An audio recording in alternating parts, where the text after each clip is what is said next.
Welcome to day 2 series of the book When the Two Seas Meet. Here, the author has mentioned beautifully about the essence of relationship. As human beings, we all need relationship for a better emotional and mental health. But when it comes to mother-in-law and daughter-in-law relations, it is the most fragile, or I can say highly critical relations. It's all because they are of two different entities. As I mentioned in my previous video, it's all about the entity, the difference in their upbringings or maybe the environment, their experiences, and even their age group.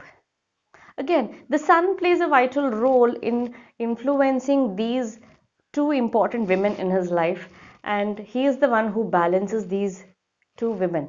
Mother in law also has her own points to justify or her perspectives. That is, she is the one who gives birth to the child, nurtures him, takes care of all the education. Although she may not be well educated, but she sees that her child gets the best education.